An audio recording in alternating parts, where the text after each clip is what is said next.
আসসালামু আলাইকুম। আজ আপনাদের রান্না করে দেখাবো 3টি সবজি দিয়ে সবজি রেসিপি।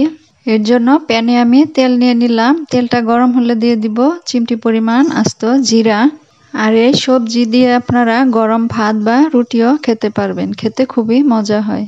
তো এখন দিয়ে দিব বড় সাইজের একটা পেঁয়াজ কুচি, আর দিব 4-5টি কাঁচামরিচ ফালি করে। ঝালটা কম বেশি করে নিতে পারেন। তো পেঁয়াজটা এখন একটু নেড়ে নিব। পেঁয়াজ 1 মিনিটের মতো একটু নেড়ে চেড়ে নেওয়ার পর এখন এখানে সবজি দিয়ে দিব। এখানে আমি ব্রোকলি দিয়ে দিলাম 2 মুঠ পরিমাণ। আর ব্রোকলির যে ডাটা থাকে সেই ডাটাটাও ছিলিয়ে আমি এরকম কুচি করে দিয়েছি। আর দিয়ে দিচ্ছি একটা আলু এরকম কুচি করে, আর একটা গাজর এরকম কুচি করে দিয়ে দিলাম। এখন দিয়ে দিচ্ছি স্বাদ মতো লবণ, আর দিব সামান্য হলুদের গুঁড়া। তো এখন সবকিছু উল্টিয়ে পাল্টিয়ে নেড়ে চেড়ে নিতে হবে। তো ভালো করে নেড়ে চেড়ে নিয়েছি আমি।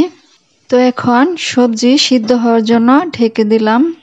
তো আমি 3-4 মিনিটের মতো ঢাকনা দিয়ে ঢেকে রেখেছিলাম, আর একবার নেড়ে দিয়েছিলাম। তো এখন ঢাকনাটা খুলে আবারও নেড়ে দিচ্ছি। দেখতে পাচ্ছেন সবজি কিন্তু অনেকটাই সিদ্ধ হয়ে এসেছে। আর চুলার আঁচটা একটু বাড়ানোই রাখবেন, কারণ অল্প আঁচে যদি ভাজিটা করেন তাহলে কিন্তু সবজি থেকে পানি ছেড়ে দিবে। তো চুলার আঁচটা মিডিয়াম হাই রেখেই ভাজি করে নিতে হবে। তো এখন আর ঢেকে দিব না, এইভাবেই ভাজি করে নিব। কিছুক্ষণ পর পর নেড়ে চেড়ে দিতে হবে। তো কিছুক্ষণ নেড়ে চেড়ে আমি ভেজে নিয়েছি। তো এখন আমি আবারও সামান্য একটু তেল দিয়ে দিব। প্রথমে তেল দিয়ে ভেজে নেবেন, এরপর আবারও একটু তেল দিয়ে ভেজে নেবেন। 2 বার যদি তেল দেন তাহলে ভাজির টেস্ট অনেক ভালো আসে। তো এখন আবারও নেড়ে চেড়ে আরও কিছুক্ষণ ভেজে নিব। তো দ্বিতীয়বার তেল দেওয়ার পর আমি এইভাবে কিছুক্ষণ পর পর নেড়ে চেড়ে উল্টিয়ে পাল্টিয়ে সবজিগুলো ভেজে নিয়েছি।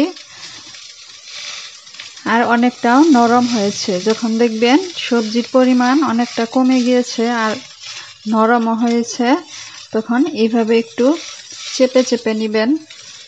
চেপে চেপে আবারও কিছুক্ষণ একটু উল্টিয়ে পাল্টিয়ে এভাবে ভেজে নেবেন। দেখবেন সবজির পরিমাণটা অনেকটাই কমে গেছে, তখন বুঝতে হবে সবজিটা হয়েছে। এই তো দেখতে পাচ্ছেন। আর এই সবজিটা খেতেও মাশাআল্লাহ অনেক মজা হয়। অনেকেই তো অনেকভাবে সবজি রান্না করে খেয়ে দেখেছেন। এইভাবে একবার বাসায় রান্না করে খেয়ে দেখবেন, দেখবেন খুবই মজা হয়।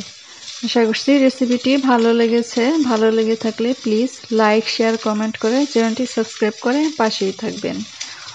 তো এখন সবজি নামিয়ে আমি গরম গরম ভাত দিয়ে পরিবেশন করব। তো আজকের মতো এখানেই বিদায় নিচ্ছি। আল্লাহ হাফেজ।